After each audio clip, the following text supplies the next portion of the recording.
ठीक है, अज आप स्टार्ट करनी है ऑर्गेनिक केमिस्ट्री। जिहड़ा पहलों पढ़ते पे वो इनऑर्गेनिक ही, ठीक है। ऑर्गेनिक केमिस्ट्री होंगी कि डेफिनेशन से भी आवांगे। पहले देखियो कंपाउंड, कंपाउंड दो तरह के अवेलेबल होंगे, एक होंगे ऑर्गेनिक कंपाउंड, ऑर्गेनिक ते एक होंगे inorganic.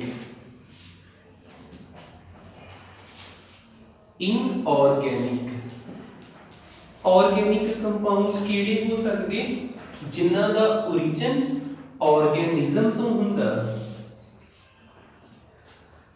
originates from living organism। कह लो भी ये किन्ना तो बनदी जीवित चीज़ां तो, लिविंग ऑर्गेनिज्म तो, ते ये जिहड़े आ नॉन लिविंग तो बनते होणगे, तां करके इन्हां को ऑर्गेनिक कहंदे। originates from non-living things, non-living things। Organic दी एग्जांपल जिवें अपने कोल हैगी आ urea, urea urea urea fertiliser है ना। यूरिया का की फार्मूला हुंदा NH2CO NH2। ये फर्स्ट ऑर्गेनिक कंपाउंड सिंथेसाइज किया गया, सब तो पहला लभ्या गया कंपाउंड यूरिया, ठीक है। ये जीवित चीज़ों तो ही बनता है। इनू आपां कह सकते हैं कित्थों मिलिया, ये originate from urine of mammals, तां करके यूराइन तो यूरिया पिया, यूराइन ऑफ मैमल्स। मैमल्स की स्पेलिंग पहला देख लियो, यूराइन ऑफ मैमल्स। होर आपां कह सकते CH4, CH4 नूं कहंदे मार्शी गैस, मीथेन नहीं कहते, अगे जाके पढ़ना आप मार्शी गैस। मार्श हुंदा दलदल, ये कित्थों लभदी आ, दलदली इलाके चों, ठीक। ये भी ऑर्गेनिक कंपाउंड पर हजे ये ना मैच नहीं करता। जिद्दां ये दलदल किहड़ी लिविंग ऑर्गेनिज्म है, अगे जाके डेफिनेशन फिर चेंज हो जानी, ठीक है। फिलहाल आपां इहदे अंडर एक एग्जांपल लिखिए यूरिया। यूरिया कित्थों मिलदा, यूराइन ऑफ मैमल्स। ते इनऑर्गेनिक वो होणगे जिन्हां दा ओरिजिन कित्थों हुंदा वा, नॉन लिविंग तो। एग्जांपल नमक NaCl, NaCl ते पत्थरां दे घुलन दे नाल ही बनदा, ते पत्थर एक नॉन लिविंग चीज़ां ने। KCl आ सकदा, ये भी नॉन लिविंग तो बनिया, ठीक है। ये स्टार्टिंग दे विच लिख लो कि कंपाउंड दो तरह के ऑर्गेनिक ते इनऑर्गेनिक। फिर जिहड़ी केमिस्ट्री दे विच ऑर्गेनिक कंपाउंड पढ़दे उहनूं ऑर्गेनिक केमिस्ट्री कह दांगे। इन्ना नोट करो पहलों।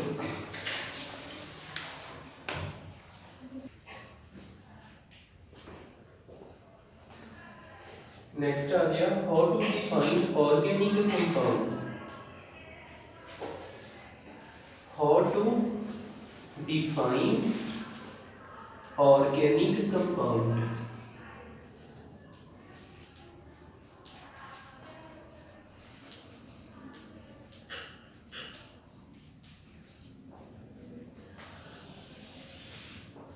ऑर्गेनिक कंपाउंड को डिफाइन कितना करिए, दो तरह की डेफिनेशंस आ। ओल्ड डेफिनेशन एक जो पहलों चलती थी,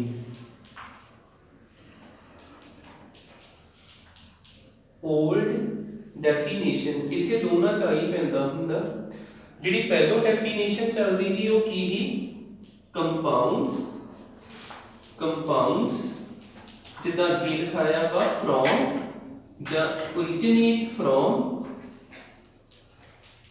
originate from living organism, living organism।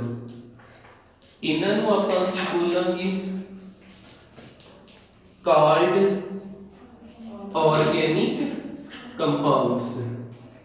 ते इन्हां च एक ते आपां याद रख लिया यूरिया, एक अद्धा होर ऐड कर लीए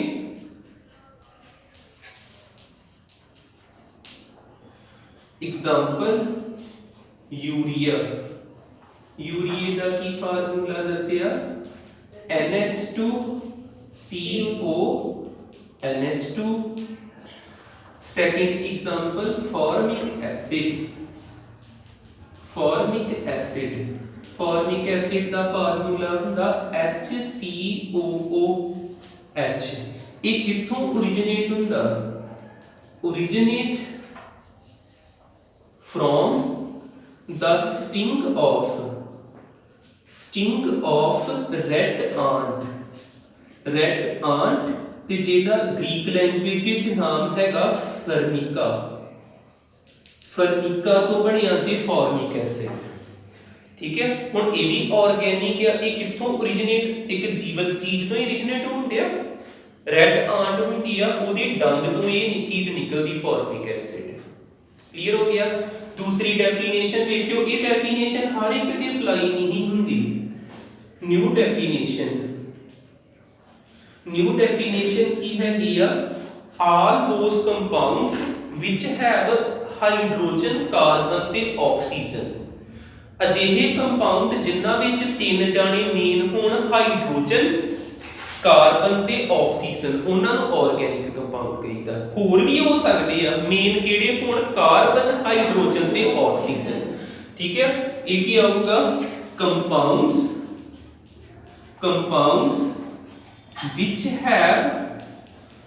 which have mainly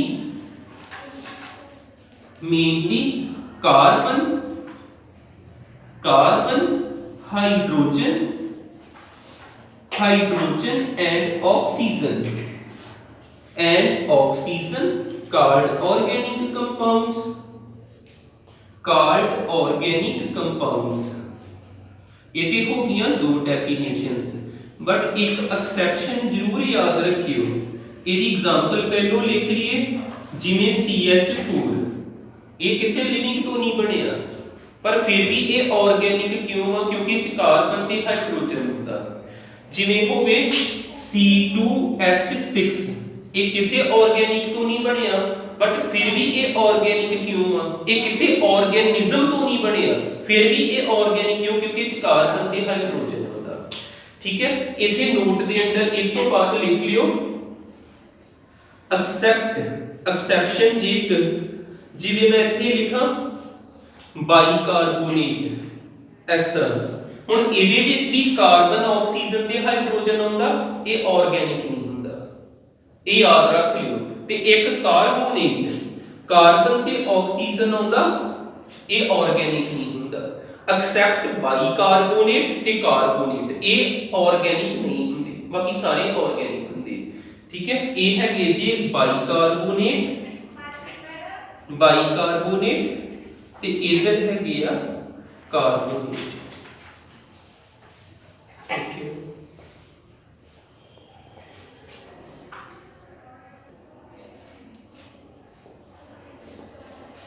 next heading करो vital force theory.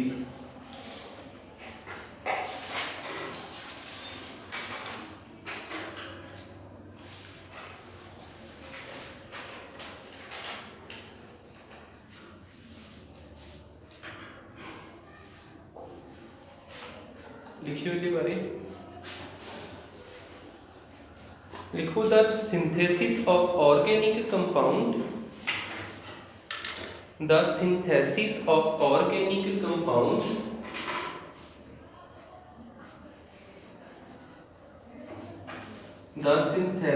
of organic compounds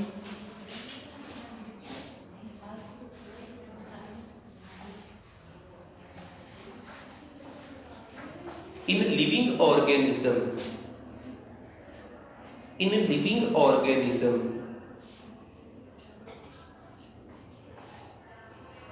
bracket लिख लो, plants and animals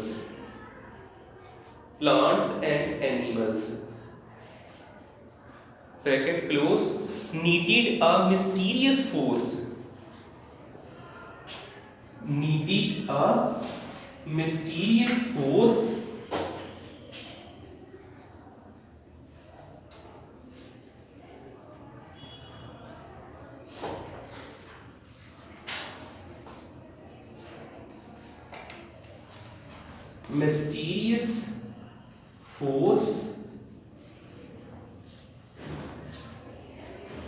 full stop this force known as vital force, this force known as vital force,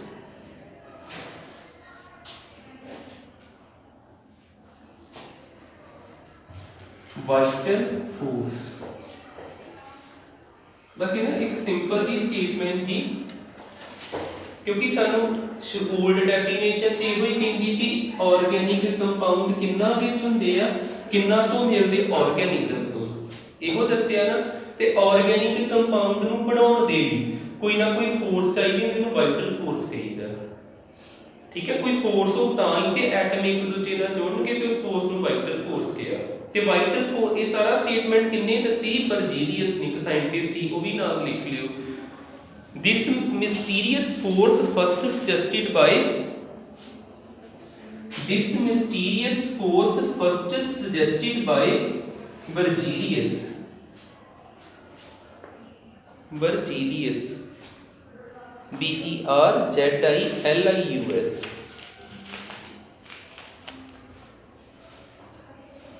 this force first suggested by Berzelius। ये तो next ही लिख लो line change करके, first compound synthesize in lab is urea. अगे भी दसिया ना यूरिया सब तो पहलो सिंथेसाइज होया। First compound synthesize in lab is urea, ते ये साइंटिस्ट हैगा ही बोहलर जिन्हें सिंथेसाइज कीता। बर्जीलियस ने इस फोर्स बारे दसिया ते पहली प्रेपरेशन, पहली सिंथेसाइज किन्ने कीती? बोहलर ने। ठीक है, तो ये रिएक्शन देख लो किवें होनी, जिवें हैगा वा अमोनियम सल्फेट NH4 इहदे विच पाया पोटाशियम साइनेट KCN ते O, ते अगे जाके की बनिया? अमोनियम सल्फेट ते पोटाशियम साइनेट जदों रिएक्ट कीते ये बनना वा NH2 इथे 2 C ते O, ये बनिया एक inorganic compound, inorganic compound. NH4 ते CNO बनता पहलो, NH4CNO एक इनऑर्गेनिक कंपाउंड बनता। फिर देखियो की आ साडे कोल NH4CNO, इनू फिर हीट कीता जांदा, हीट करांगे ते की होना? इन्हें रीअरेंज, इन्हें अपने एटम की पोजीशन बदलनी। कितना बदलूगा? NH2 C double bond O ते NH2, इथे देखो नाइट्रोजन किन्ने आ? एक ते एक, दो, इथे भी दो ने। हाइड्रोजन किन्ने? 4, इथे भी 4, ते कार्बन ते ऑक्सीजन, कार्बन ते ऑक्सीजन। ठीक है, इनऑर्गेनिक तो की बन जाता फिर ऑर्गेनिक। ऑर्गेनिक दी रिस्पोंसिबिलिटी आ चीज हुंदी जे, जिथे आउंदा ना कार्बोनाइल ग्रुप वो ऑर्गेनिक ही हुंदी, C डबल बॉन्ड O। इथे की बनया? इनऑर्गेनिक कंपाउंड तो कीड़ा बन जूगा ऑर्गेनिक। करियो रिएक्शन नोट।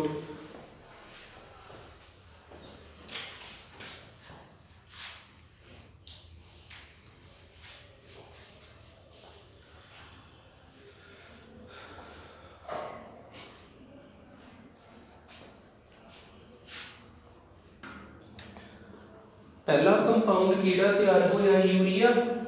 दूसरा कंपाउंड लैब दे विच कीड़ा तैयार कीता गया,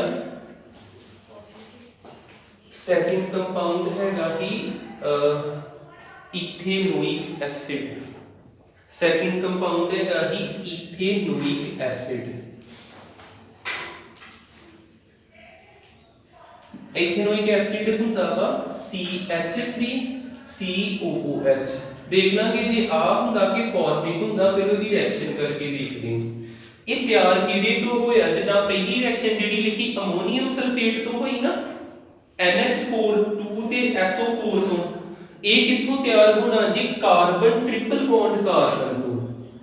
इनू बोलीदा अल्काइन, जिन्ना च ट्रिपल बॉन्ड होगी आप अगे जाके पढ़ने नहीं शुरुआत दे विच रिएक्शन च शायद आइन वगैरह औखा जिहा लगे अगे टेबल बनाउणे आपां सारे ट्रिपल बॉन्ड वाले नूं आइन कहंदे ने YN ते E ते ओदा इहदा नाम हुंदा वा दो कार्बन हुण F बोलीदा ਇਹ ਹਜੇ ਨਾ ਲਿਖਿਓ ਨਾ ਵੀ ਦੋ ਕਾਰਬਨ ਨੂੰ F ਬੋਲਣਾ ਸਾਰਾ ਡਿਟੇਲ ਚ ਆ ਜਾਣਾ ਅੱਗੇ ਜਾ ਕੇ ਤੇ ਕਾਰਬਨ ਕਾਰਬਨ ਚ ਟ੍ਰਿਪਲ ਬੌਂਡ ਹੋਵੇ ਤੇ ਆਇਨ ਬੋਲੀਦਾ ਹੁਣ ਇੱਥੇ ਕੀ ਕਰਨਾ ਆਪਾਂ ਇੱਥੇ ਵਾਟਰ ਐਡ ਕੀਤਾ H ਤੇ OH ਆ ਬੌਂਡ ਟੁੱਟੂਗਾ ट्रिपल बॉन्ड तो रह जाना डबल बॉन्ड ते एक नू वाटर दा H मिल जाना एक नू OH मिल जाना इथे OH ला दिन्ने इथे H लाता इन्नी गल क्लियर हो जाती ठीक है ट्रिपल बॉन्ड टूट के कितना हो गया डबल बॉन्ड एक कार्बन नू हाइड्रोजन ते एक कार्बन नू हाइड्रोक्साइड